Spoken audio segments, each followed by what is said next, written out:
Well, I mean, obviously, super appreciative of you giving us some time here today to get into the weeds on manufacturing. Hmm.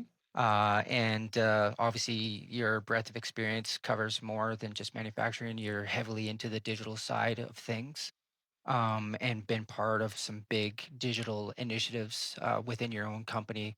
Hmm. Uh, and I would love to get into the details on that. One of my first questions was, what originally pulled you towards solving problems in the B2B space, and what keeps you motivated in all that here today? Frankly, when I first got into the B2B space, I didn't understand any of that stuff.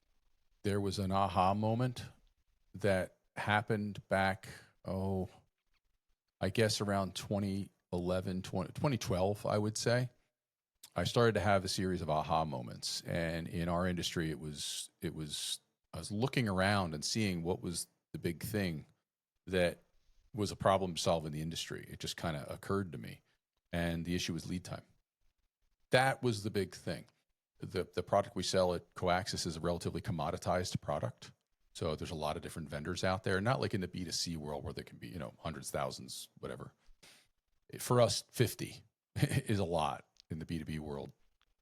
But overwhelmingly, it came down to lead time. And there was a reason for the lead time, and it comes through understanding the business. The You buy these cables and customers break them, or they count wrong, or they get a length wrong in a set of cables, or they just didn't know they needed some and they needed extras or to replace something. And overwhelmingly, they just kept coming. Oh God, I really need this thing. I really need these cables. I really need these cables. Or the prototype and they got a deadline to meet. And so I realized that, and I said, well, let's just take this business model that we have and like double and triple down on that because other people aren't doing it. And when I realized that we could be different, it's not better, it's different because other people can do it. They just choose not to. They won't. Their business model won't allow it. So in having the business model, we were just like, okay, we can do this and we can have this differentiator. And that's the beginning of the journey when I started getting addicted to it. Was there something behind the scenes, like in your early days, that it just had you drawn to complex problems in that way? Well, I'm an engineer first and foremost. And it's funny, I started out as an electrical engineer in college. That didn't go well. Pretty ironic, actually, because now I'm living in an RF engineering, electrical engineering world. So it was interesting because I did get some foundational um, education there, so it was great. And I made a switch to industrial engineering, and that turned out to be like a match made in heaven for me personally. It's about systems and workflows and making things more effective in addition to making them efficient. And engineering is all about problem solving.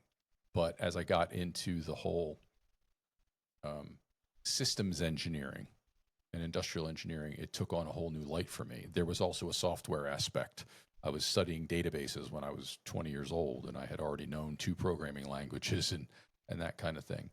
So it just kind of sort of all clicked. I'm not going to tell you it was a great grand plan, but it comes with the territory. If you are truly an engineer and you have the mind, that just kind of comes.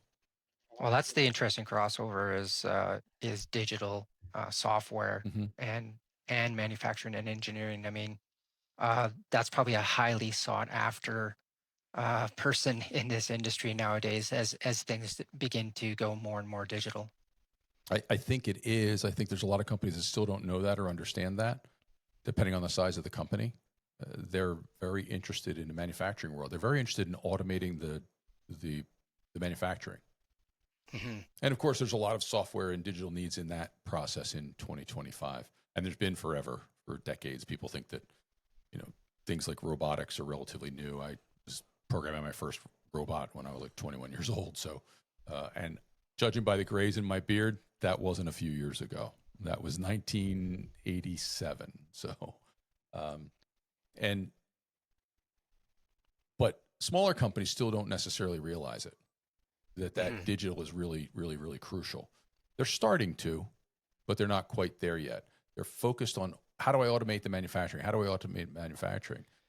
In reality, A lot of the opportunity is in automating the overhead, if you will, applying digital solutions, complex solutions, simple solutions, whatever it is, to the overhead portion of the business. If you can save an hour of labor, you save an hour of labor. If you can save an hour of overhead, there's a multiplicative effect. I will never Hmm. forget the first job I cared about. Our multiplier was 3.76. So for every hour of labor, we we added, we'll multiply it by 3.76. And that was to account for the overhead. So if I save an hour of overhead, I'm saving 3.76 hours of labor equivalent. Crazy, right? Yet everybody's Very, very focused on crazy. the automation. Yeah, I mean, it's I can imagine, the production side. I mean, that's where they're born and raised, and that's what they do. But Mm-hmm. you're obviously recognizing the need to go digital. So, how would you describe your approach to leading digital initiatives at Coaxis now? It's uh, it has to be about solving particular problems from a systems perspective. I see a management issue that I've seen throughout my entire career, and that is just slapping band-aids on things.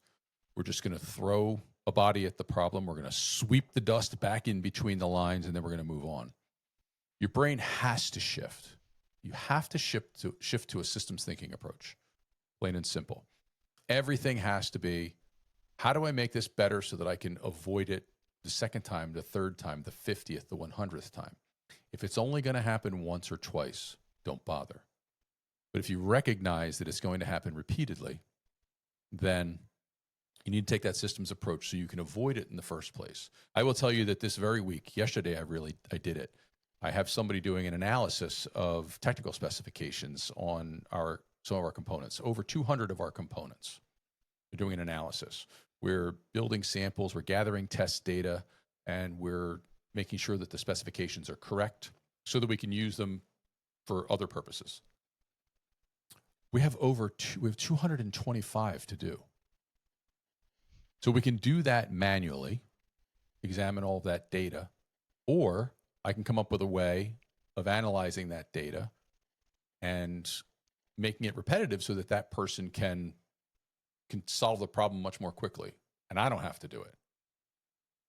So I started out with a spreadsheet, and then the next thing you know, I was onto a Python script because I couldn't do it with the spreadsheet because it needed cubic spline regression above the spreadsheet's pay grade, and that ended up not being the solution. The solution ended up being take all of the data files, the digital data, load them into ChatGPT, ask it to summarize the data in a very specific way. So I spent 2 hours writing a prompt using ChatGPT to get exactly what I wanted so that I could create a tool for someone else to go do the job. It was 2 or 3 hours. I could have done it in 10 minutes if I only had 2 of them. But I have 225, and I can't afford to spend that time. I have other things I have to do. So that's my approach to a digital solution, is look for that systems thinking opportunity and then always, always be looking at it. Always. Give yourself permission to erase the whiteboard and just look I at mean, crazy new solutions. you must have like just a flood of these types of problems that land on your desk every single day, though. How do you go about prioritizing uh, the today's problem alongside of all the problems that you're dealing with, big initiatives that you have rolling out um, over the course of, say, a year's time? It it takes a tremendous amount of organizational skills for my brain. Like, do you have a framework that you I, lean on? Like, I do. I have a way that I capture ideas, and I have a system where I just prioritize the ideas um, based on what they are and how urgent they are, how important. The old urgent, important, urgent, and important, and also problems. And I basically rely on that, and I let the rest take care of itself. So everything starts in as a 3. It's urgent. Oh, I got this great idea. Most people would go on and say, "Ooh, squirrel," and they go hit it. I don't. I just throw it onto a list and I walk away from it. And then as something comes up, I'll move it up. I'll say, okay, now this is important. And then I just kind of work them in order, kind of the order they were created, or some other thing, or the last one I touched, or what have you. And I have a whole list that I I work from, and I just keep coming back to it. I find it works really, really well for me to Do you do that. do you weight them like in terms of importance or impact? I don't weight them in terms of importance or impact. I think that does take care of itself in a sense, um, because things will keep popping up, and if the same thing keeps popping up, I'll move it up to urgent and important, and then yes, I will weight it in that way. But if you have too many things that are urgent and important, or if you have too many where you put artificial BS due dates on them, you can say, well, I'm going to get that done this week, so I'm going to put a due date on it for Friday. And 2 weeks later, you didn't get it done. But if it keeps popping up, I'll move it to urgent and important. Say, okay, maybe this is really a problem. And then it just bubbles to Hmm. the top of the list, and then we tackle them in order. Yeah, So I do weight them, but I don't go crazy with it. I'm not, on a scale of 1 to 10, I just think that's, too much granularity that is just made up. fair, fair. So, what have been some of the biggest turning points for Coaxis in regards to the digital presence that you guys put out there over the course of the tenure that you've had there? Well, I think the first thing was, I'll call it a minor milestone, was when I joined the company. I didn't know how to do pricing, and the owner has this incredible ability to go, that is $25, that's $162, that's 15, and he adjusts that in his brain. He kind of has a feeling for the costs, and he just does it. He doesn't even go through calculations. I can't do that. So the first minor milestone is I basically made a model of reality that allowed me to do that based on time and materials and all the different things, and I built it over time. And it allowed me digitally to start creating quotes within seconds, literally. And that was, of course, offline. And then the major milestone came when I said, you know what? Because I'm a geek and I've played with websites and all these different things. I said, I know how these things work. If I just create a way that I can use my logic and hack an e-commerce system through the database, then I can do the same thing with e-commerce. And turns out I was right. I didn't know what it was called at the time, but it turns out people call it a configurator. Who knew? Hmm. And I built one that in fact, our 11th anniversary of our first e-commerce order was yesterday.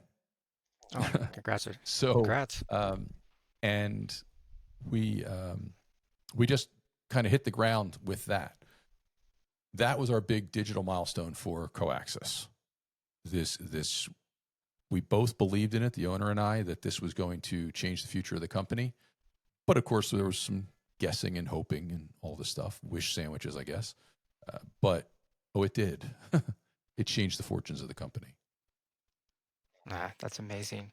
I mean, you've taken on a lot of big digital projects over your years, I imagine. Mm-hmm. Earlier on, you said 2011 was the first 2011 sale, is when I started with the company. 2014 was the first first sale. order. Yeah. What gave you the confidence back in those days to take a project of that magnitude on? I guess I'm crazy. Uh, but We're all a little crazy. but honestly, I'm a very passionate guy, and I've always had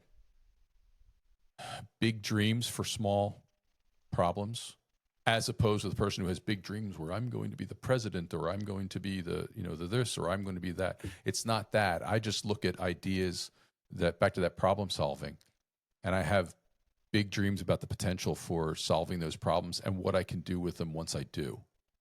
I love that. So maybe I am crazy, but it really comes from I just dream of cool stuff. And so I just never really thought about whether or not I needed to be courageous. I was just like, what do I have to lose, man? Let's just go. And I just went. Taught caution to the wind. You obviously Maybe. had, parents that were giving you freedom to explore earlier in your childhood. I suspect that would, yeah, or maybe it's just part of your DNA as well. Hey, look, I come from a very blue collar family, and both parents are just so intelligent, but didn't have that. My dad God bless him if he had the wherewithal and the resources. If he didn't have me when he was a teenager, he really could have probably done anything he damn well wanted. He died an unproven genius, frankly. And they kind of let me go. They supported me, but they didn't have the wherewithal to encourage me at a young age or anything like that. Just like they just didn't get in my way. Well, that's the thing is you need to have your parents give you the freedom to explore, to Mm-hmm. be curious, to make mistakes. It sounds like they did that. Oh well, I did explore. uh, I did make mistakes. I oftentimes suffered in the freedom area as a result. But That's too funny. yeah. When you were first scoping out, configuration quoting, you were just talking about earlier, what problem were you trying to solve that no one else seemed to be tracking at the time? Well, everything even that process is slow. I could get a request for quote, and I could have it done literally within, an email sent within 5-10 minutes. Where the typical process in the industry is you request a quote, they get to it, they send it to engineering reviews it, or an application engineer reviews it, they give you feedback. Somebody sits down and does some calculations, and then somebody types it up into some form and then gives it to somebody who sends it out by email. And that can take days. Mm-hmm. I put all of that process into a system. Now, don't get me wrong. I had seen systems like this. There's software made that does quoting. I just didn't see the reason to spend money on it. I wanted to understand the process. I needed to understand what was the time to make it, what were the materials, all that stuff. And I also really wanted to micromanage the customer experience. I don't micromanage, but I do micromanage the customer experience. I think it's just absolutely crucial to success, that the user experience in software, the customer experience in business. And so the biggest problem I saw in making the quoting system was, one, I had to be able to actually do it. And two, I needed to be able to do them fast. We were an unknown, and I needed to be able to turn it fast and accurate. And that was it. That was first step, which led to my minor milestone. Were you evaluating software tools for these major functions that were required in B2B? And then just decided that you were going to build something completely custom? I wasn't actively evaluating anything. In the back of my mind, I knew such a thing existed. Okay. But before you can do that, there's an awful lot of rules that need to be created effectively. So until I knew what the rules were, I knew that I couldn't implement such a thing, let alone evaluate one to see if I could input the rules. By the time I had all that done, I didn't really need to. So I just kept on going. So you really had almost all the work because you had identified, the Mhm. structure of the system that you were going to create. Yep. Might as well just build it at that point. Yep. Pretty much. Again, That's crazy. that's your unique talent, though. That not too many individuals in this world exist that can do that. Yeah. Yeah. Yeah, you're a rare breed. Well, the crazy ones are. How did you go from that first idea to working version of your CPQ? So here's the interesting thing is that, I had the offline working version. Great. That didn't really do what I ultimately wanted. Is we had this idea to create a configurator, and I know how to code, but I'm not good enough to do that. So I found someone who was good enough to do that, and I functioned as a system architect, and he was my scribe, and we spent dozens of hours.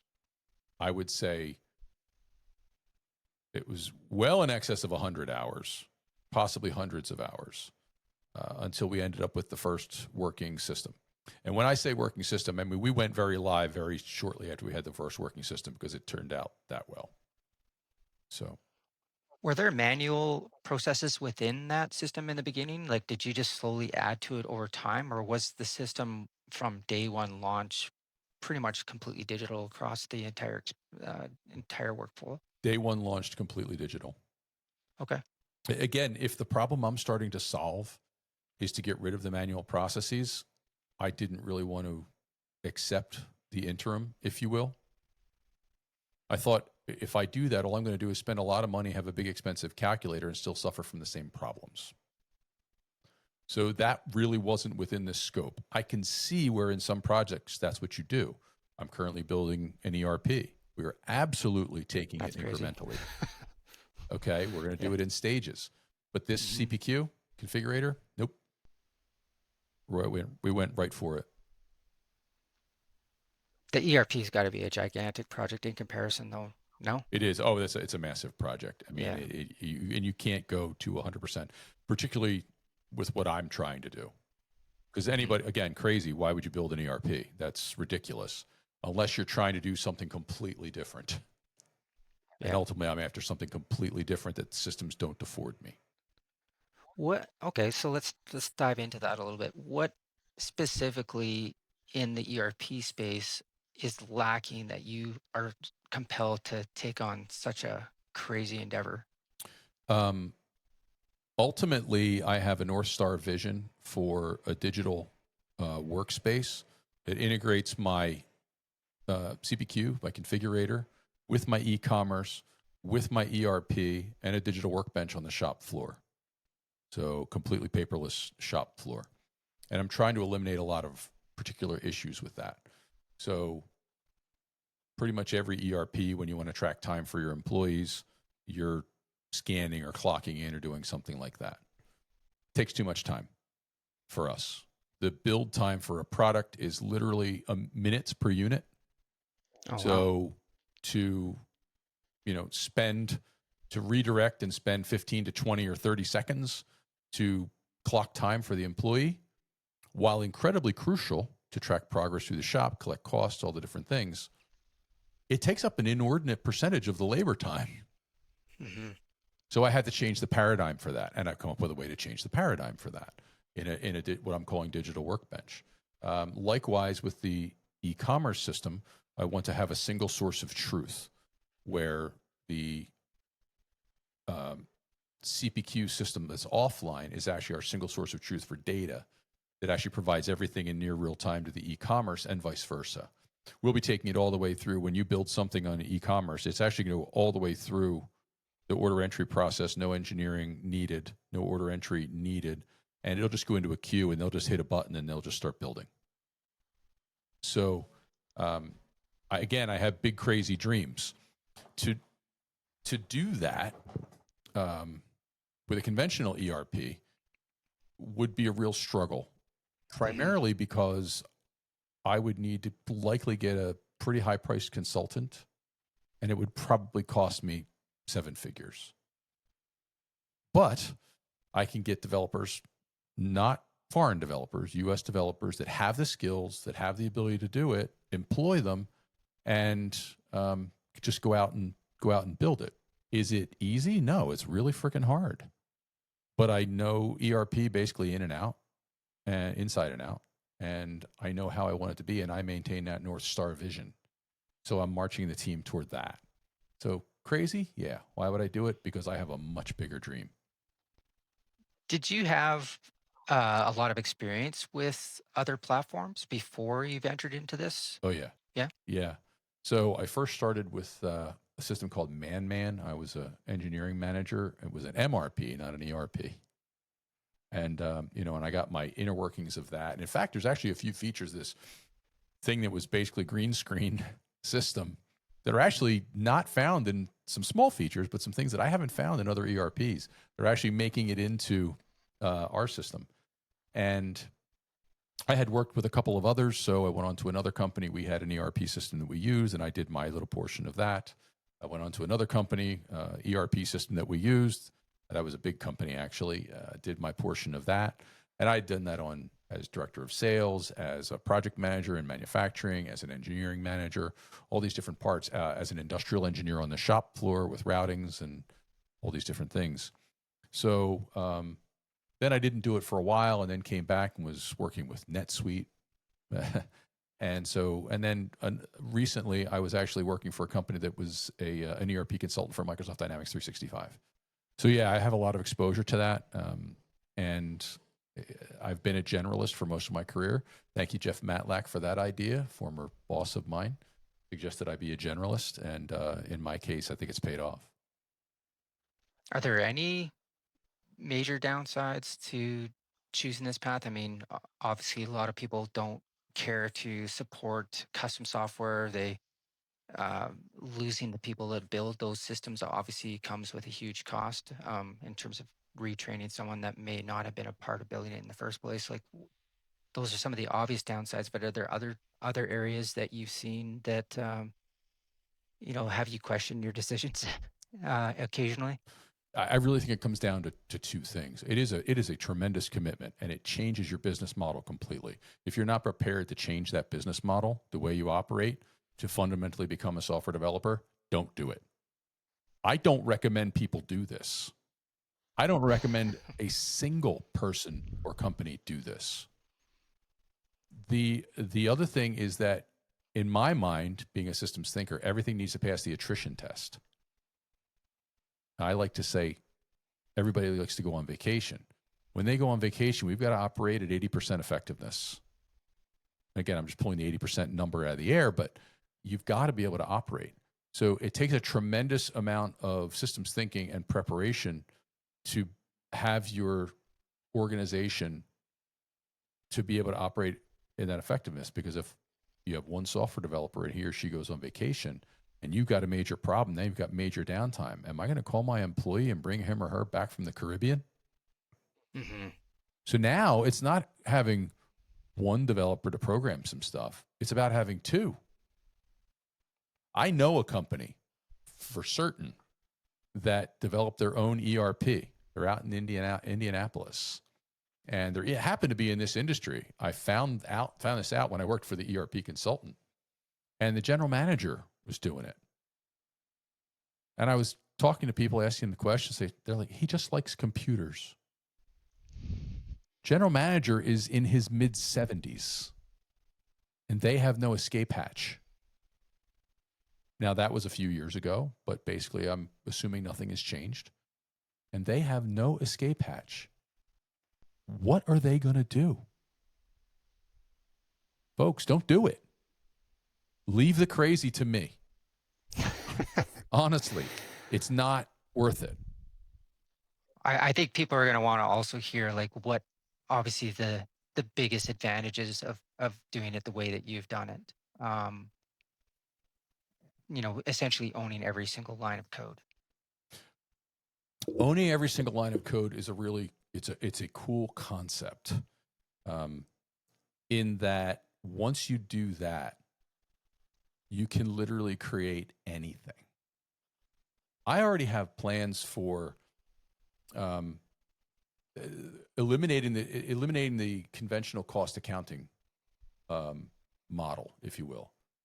Cost accounting still has to happen, and it still works the same way.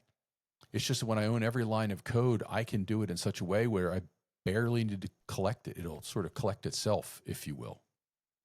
I have plans for dynamic costing of component parts that could conceivably literally change within minutes of one another based on sources that we have, or online sources, and pulling in average costing of labor for the last X number of jobs and the last X number of purchase orders, and dynamically calculating lead time based on how long things are actually taking.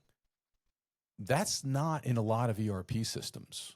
Yes, you could customize it in there, but it's like, okay, you have to enter the economic order quantity, the average order quantity. You have to enter the lead time, all these different things. When I own every line of code, it becomes quite a bit easier for me to do that, to go into a dynamic world. I can also begin to integrate LLMs now that we've gotten to that world. Don't get me wrong, there's ERP systems where you can do that. For a small company, we can't afford them. And the ones that we can afford don't do that. So it's with my choice. It's about data connectivity, right? At Sure the end of the is. day. And if you control all the sources of your data, then it's just a matter of connecting the dots. Mm-hmm. And of course, it's the quality of the data that you're also inserting. That's going to be the make or break of a project like that. Mm-hmm. and your system, whatever you're building. Um, AI has a very interesting play in this space right now, Hmm. especially around configure price quote. Hmm. Um, are you, you said you're experimenting with it a little bit or have some ideas around that. Have you done any implementations around using LLMs in your stack? We have not gotten to implementing the LLMs in the stack, but it is an inescapable concept for me that I can create order from unstructured data, Hmm. that I can get answers from unstructured data without having to create logic.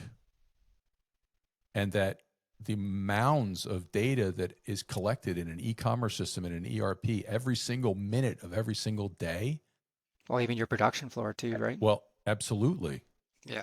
Uh, you funnel that back through your ERP system and train your LLMs. And the longer you go, the more intelligent it becomes about your business and the issues. Now, I think that there's a downside with that, and that is that the negatives may weigh too heavily and the positives may weigh too heavily. So, how do you actually implement that? So, I don't think it's for the faint of heart, but there's no doubt that certainly, I mean, forecasting, there have been numerical methods for years. But as I said, I used an LLM to do cubic. I forgot the phrase now, but a regression, cubic spline regression, um, yesterday. I can start doing that in forecasting. So Hmm. as soon as I implement the LLM, no SMB at our company size has the ability to do that. It's just too expensive. LLMs afford us that opportunity. So yeah, I'm definitely considering it. What's the biggest threat to manufacturing that you see AI having for a business like yourself? I don't uh, For a business like ours, I don't see it. Manufacturing businesses, I think it's an exceptionally cool place to be in, period, but certainly even now, in that you can't build the AI can't build the widgets. Yeah. You can use AI in automation, okay? But we've already said, I mean, people focus too much on the automation, particularly, and for small businesses, it's very difficult. You need to be able to be building a million of something before you can really effectively automate it. So it's Yeah. unapproachable. So a small manufacturer like this, our biggest threat is not from LLM. It's still, I believe, conventional threats. Uh, you know, geopolitical, uh, Hmm. global economics, Hmm. national economics, local economics, um, the issues with people.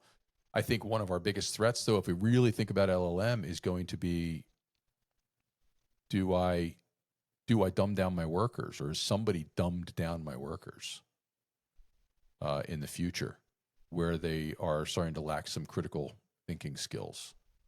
I read a Because study. they're reliant on the LLMs to Yeah, do yeah, that part of the job, so they're not maybe necessarily gaining the knowledge set. Is that what you're not truly gaining the knowledge. I mean, I right? confess, I did a cubic spline regression. I keep thinking I'm have that phrase wrong, but if I'd be a far more educated and capable person if I had gone through that effort myself, but I didn't. I Right. have more productive output, but I'm a less capable person, if you will. Um, so that could extend in any number of ways. Um, so I don't know. I think it's I think more you a can make threat the to the argument people. that it allowed you to continue to focus in on what you are truly built for and allow you to extend that capability to perform a task that would otherwise maybe waste more of your time. Mm-hmm. So I kind of look at it like that. We I have do too. these superpowers now that we can. Hey, if I need to jump into legal for a little bit, I can go Yep. pretend I'm a legal guy. Mm-hmm. if I need to go onto the service side and I need to answer a customer problem really efficiently and effectively, that's not my world, but I can go do that really quick if I Mm-hmm. need to now.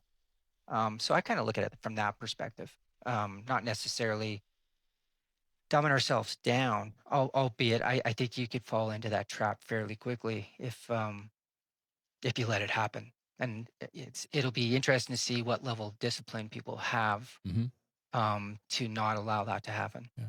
I think as a CEO, as you are, and a GM as I am, our the principle of economic or comparative advantage is important. We need to focus on the thing that really only we can do the best, Yeah. and then be able to delegate everything else. We have something else to which we can delegate it, and that's LLM. But I do fear that I could have a generation of employees in 10 years who aren't very good at math. Yeah. I think that's already happening. Well, Yeah. I think so. And spelling. Uh, less of an issue in manufacturing, but certainly an issue because you know, they do need to record some things, and that I think is the biggest threat in a small manufacturing company. If I started speaking beyond that, I start to pontificate, and nobody wants that. Where do you see leaning into LLMs to just give you that just a little bit more edge in your space? Um, where's the low hanging fruit, and where do you see the long term vision for what LLMs can bring to the table? Well, I think we have the ability to analyze a tremendous amount of data that we did not have the ability to do before. It takes things from being a wish to a reality, just as I did this week. And we actually took my exercise that I did this week. We've already picked the next thing we're going to analyze this data. So I think that's tremendous. And I will tell you, frankly, with a small company, and vibe coding is really compelling to me. And our software development team is using some AI to assist with certain things. And so it allows us to get from here to there more quickly.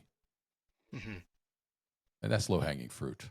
What next? I don't know yet.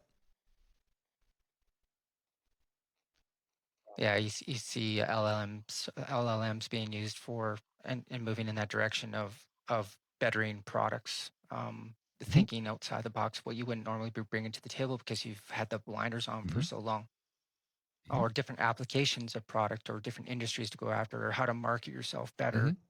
Mhm. Um, yeah, there's so many different directions that you can move in. Mhm.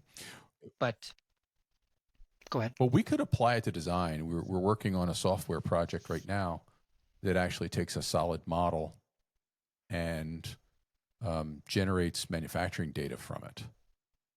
And that's working very, very well. But there are ways that you could actually do it now. So, solid modeling software has gotten to the point where you can interact with it, the software. You could actually um, give it conditions both in by providing reference objects in a solid model and say, okay, route your cables around this, with based on Mm, certain constraints. And I could do that with engineering conceivably and shorten the the design process.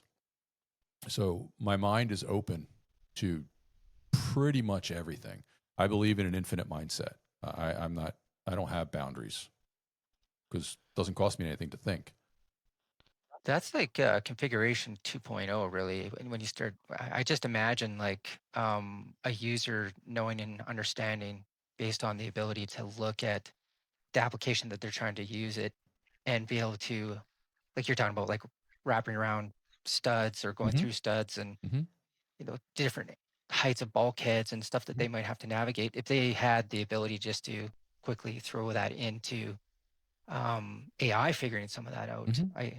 I mean that would be incredibly useful, and it's certainly going to have that capability Mm-hmm. in the very near future for sure. I have a dream that we would be able to train an LLM with all of the rules of our product and our business and our applications so that we can make that available for customers first and foremost. In theory, we could make it available to employees too. I think that is a double edged sword. One of our strengths as a small company is that we have a customer relationship that's very personal, very one to one whenever possible. And I think people want that. I believe in my Mhm. heart of hearts that people really do want that, even in the days of the internet. Um, so if I were to create that chatbot, if you will, with AI that understands all of our rules, my employees would not be potentially not as good. So if you want the answer to that, just go look it up. Well, they don't internalize the rules of the game, if you will. And I think that human intelligence, HI, is going to far exceed AI for some time yet in that regard, because we're able to create, AI is able to do it too, but we're able to create disconnected concepts. The AI is only going to work within the trained data. I have all the sum total of experiences that I have had over the years, including those that predate data that could train an AI. Right. And I want my employees to be able to have that. So I'm not saying that it can't be done or will never to be done. But again, I question whether or not it's going to dumb down my employees and make them less effective when it really matters, and that's one-on-one with a customer.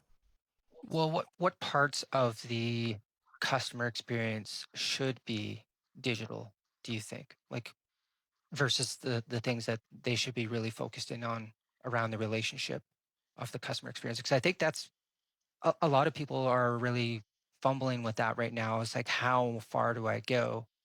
Where does the automation and removal of friction and the ability for people to self-serve stop? And where does that relationship part begin? Well, I think everything should be digital except for the relationship building and the brainstorming. That interaction, Solutioning? that back and Like, forth with the customer. I think everything else should be digital. okay.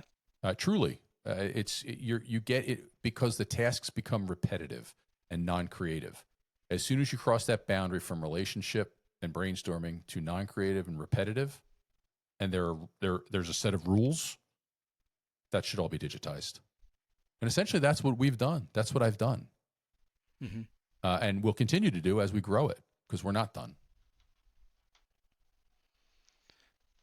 What's the what's the one thing you wish you'd known before you had built your first quoting system, or any of the other big digital endeavors that you've taken on?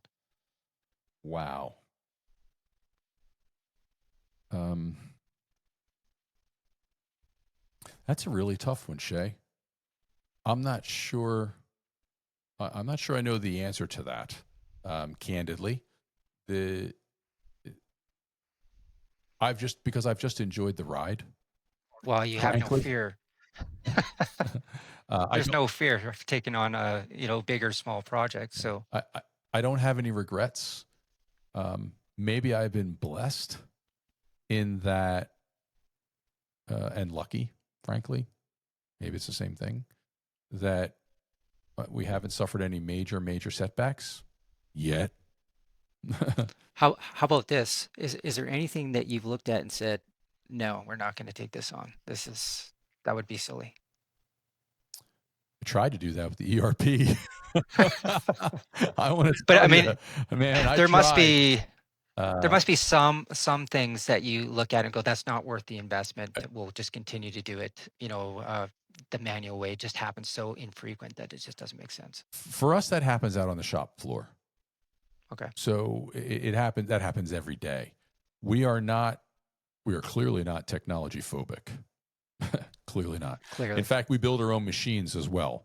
So we have really. a very creative spirit within the company. We build our own machines that semi-automate processes, and we have numerous examples. And we beat setup time and processing time out of the process wherever possible.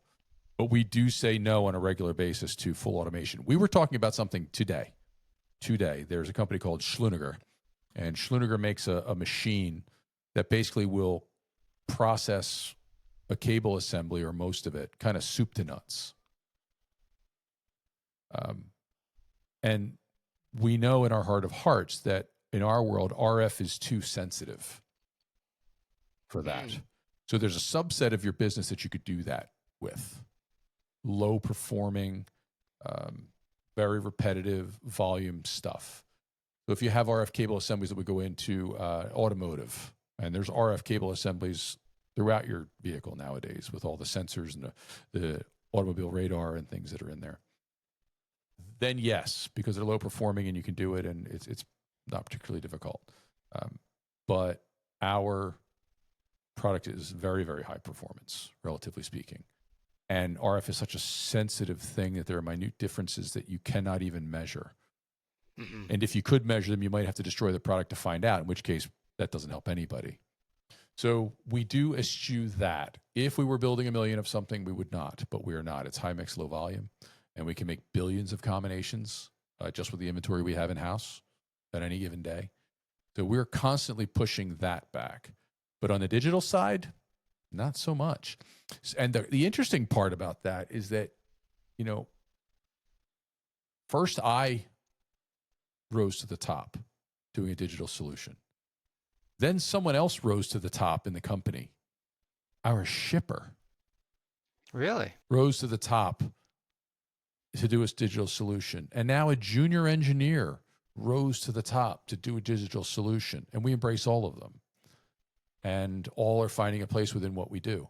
So again, crazy. Is that a leading by example thing? Is that just the culture that the company has? Is a combination? Like why? I know you find talent in the corners when you're not looking sometimes, and it's interesting to hear such a diverse range of different types of people that have kind of rose to the top in this arena. It's the culture of the company, plain and Yeah. simple. Eh, this is going to come out wrong, but one could infer that in letting me come up with the first digital solution and rising to the top, it gave permission for other people to try. And guess what I do in my role? They say they have an idea. I'm like, go run with it, dude. Go.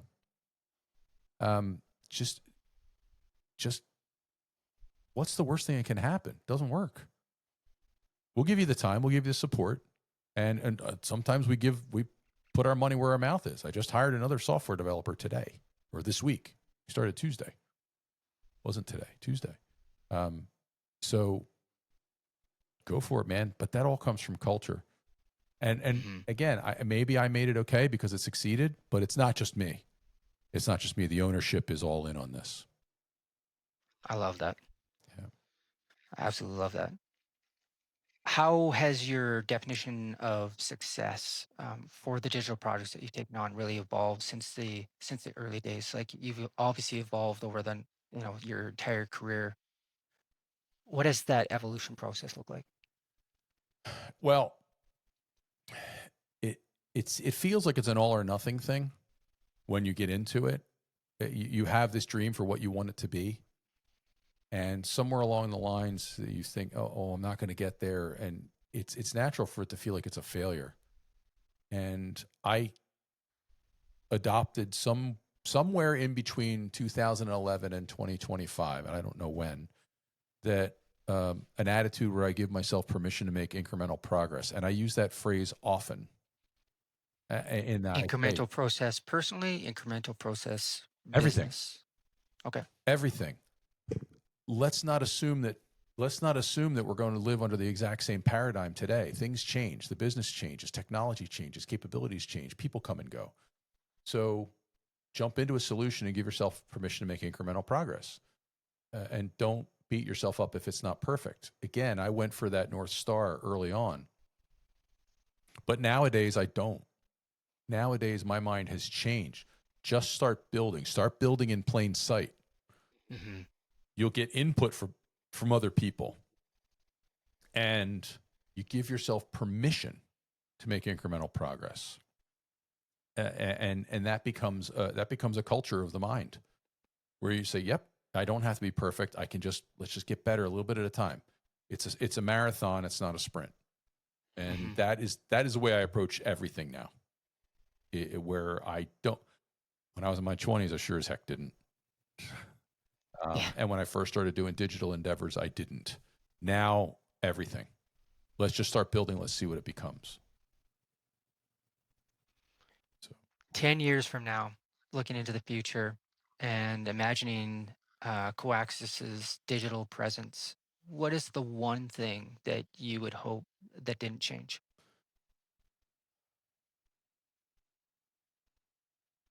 I hope we're still looking for solutions to build. Frankly, What do you mean? I hope we're still looking for problems to solve. One of the biggest problems I see with a lot of a lot of businesses, period, they think they've got it figured out. Hmm. We already solved all the problems there are to solve in our industry, and they get lazy. They get complacent. And then one thing that I hope never changes is that we're always looking for the next problem to solve. And it may not be a problem. I have to correct that language. People say, you got to solve a problem. No, you got to help people fix, accomplish, or avoid something. Fixing may Mm, be a problem, but accomplishing something may not be a problem. Avoiding something may not be a problem. It's avoiding a potential problem, but not fixing one. right. And I think that Right. language is important. But if you're always looking for that next challenge that you can solve, um, that is something I don't ever want to change. It's again, it's infinite mindset. It's curiosity. It's a level of intellectualism. It's a culture that just makes companies better. Companies will try and dictate excellence. Hmm. Back in the 90s, they put those stupid posters on the wall, and but you could Hmm. still buy those damn things on Amazon. You The know the cat one. It's hanging all off the black bar. background with the gold Yeah. frame or the blue frame or the Yeah. green frame and some supposedly inspirational thing, and they'll put a Hmm. quality policy up on the wall and say, because we put that on the wall, that's who we're going to become. Hmm. Okay, that doesn't change culture. Leadership changes culture. Yes. Leading by example. Walk in the walk changes culture. If Hmm. someone has an idea and you actually let them run with it, that changes culture. Mentoring, coaching, training, supporting. Absolutely. And that's what I Hmm. really don't want to change, that curiosity to that, you know, because we don't know what the future issues are going to be. We don't have it all figured out. And to think that we do is just arrogant. And I'm a lot Yeah. of things, a lot of them ain't good. But arrogant is certainly one I don't want to be. Hmm. And I hope that we are not. And I hope that that never changes. Well, you're a smart man, Chuck, and a talented man.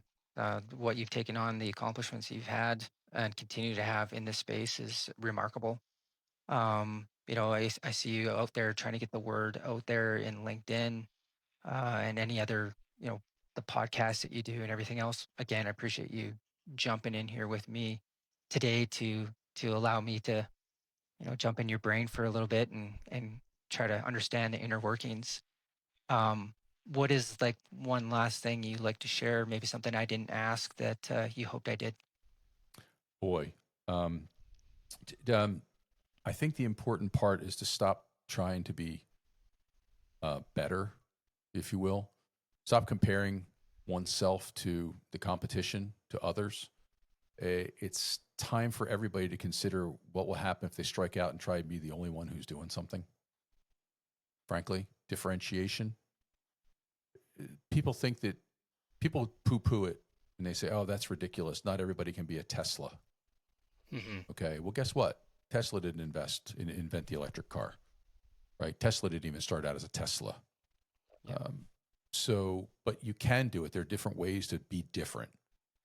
And it's not until you escape from the trap of comparing yourself to others that you allow yourself the mental and emotional freedom to say, you know what, maybe I can be actually different, even in just a small way, not better, different. Because Hmm. every single person, company that we admire, probably without or damn close to without exception, we admire them because they found a way to be different. Some of them exceptionally different, others in minor ways. But that's our heroes. That's the one we strive to model. It's not the ones who are better, it's the ones who are different.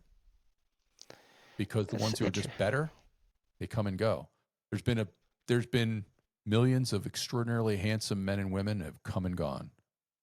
If only I were better looking, yeah, come and go. But if I can do something different, then I can change the world, even if only my small part of it. And that's really what I would love to see the world be able to do. It's an interesting perception of business to business, uh, that don't understand that the differentiator that they have is what they've essentially built as a company. Mm-hmm. Every B2B is a lot different than B2C. Obviously, B2C has a fairly small array, whereas B2B is as infinite as you can make it. It almost the classification of B2B is almost like entrepreneurship. Hmm. It's it's that broad. And what people don't understand in that space, because they live in it, is that all their differentiators almost exist already in the form of what they've accomplished to essentially have that business Hmm. become successful. Hmm. And they oftentimes look to going digital as, hey, we need to invent a whole bunch of new things Hmm. in order to be effective in the market and to be able to be differentiated in the market. It's like, no, all you have to do is bring what you've been doing manually and behind the scenes into the digital world and mimic those workflows, mimic that how you work. And that is your differentiator. You don't have to look beyond that.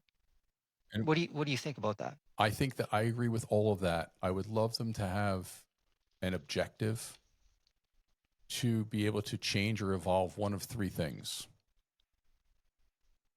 somehow create a different product or service that doesn't exist, that doesn't have a competitor; somehow create a different customer experience that in your world doesn't have a competitor; or create a different business model in your world that doesn't have a competitor.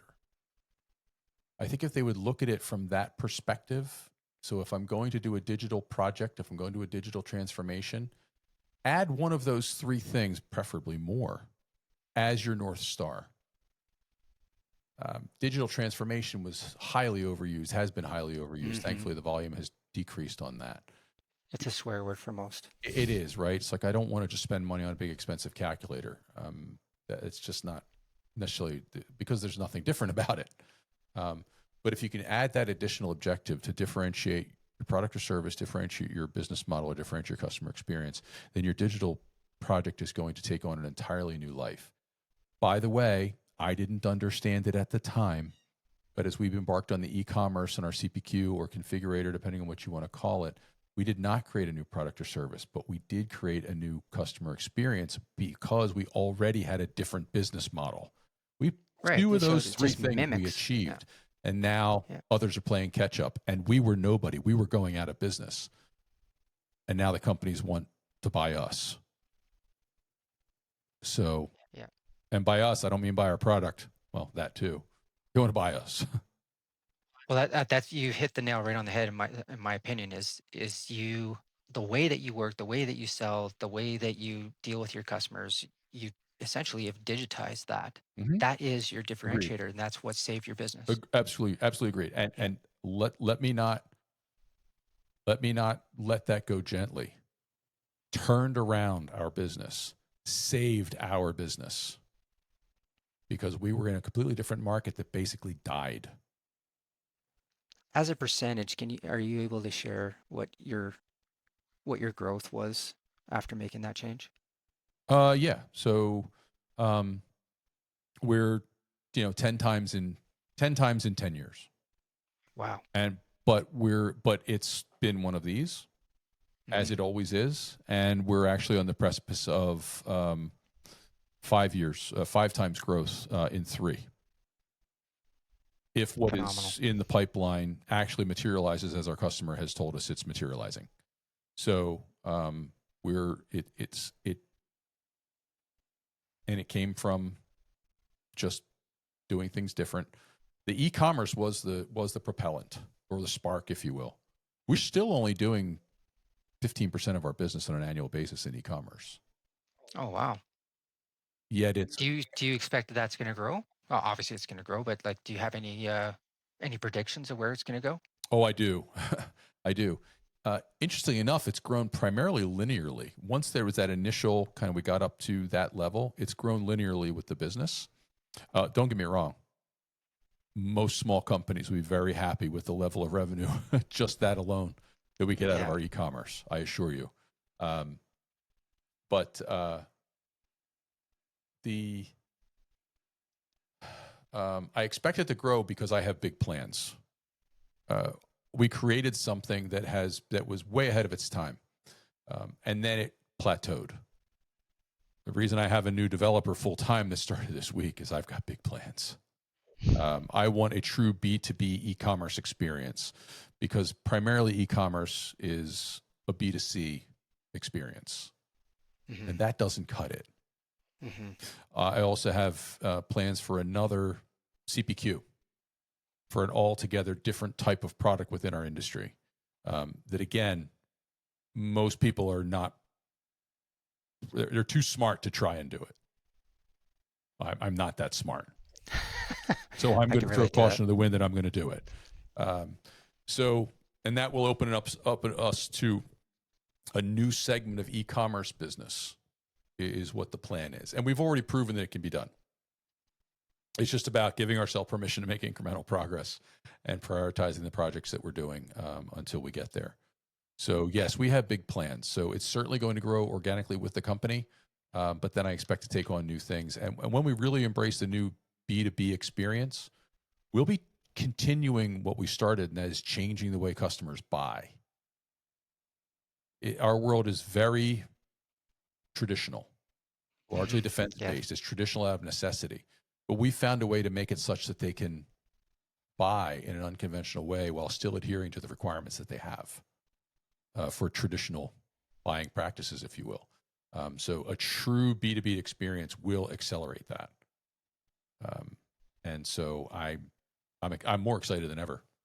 59 years old, I'm like all juiced up about new projects. Pretty cool. I love it. You're obviously very passionate, and like I said, incredibly intelligent. So, Thank you. and I could talk to you for hours and days on getting more and more insight into your world. But um, we should probably park it here. I think we've been going an hour already. That's all right. So Well, let's do it again sometime. Yeah, I love this topic, and I think that you and I can explore. You know, let's not make it about me. I'd like to make it about other people, yeah, and let's explore topics and see how we can evangelize this sucker for because sure. there's a great future for a lot of people if they um, choose to go down the path. Yeah, absolutely, absolutely. Well, thank you very much, Chuck. Really appreciate it. Thank you. Appreciate you, man. All right, man. Take care. Yeah.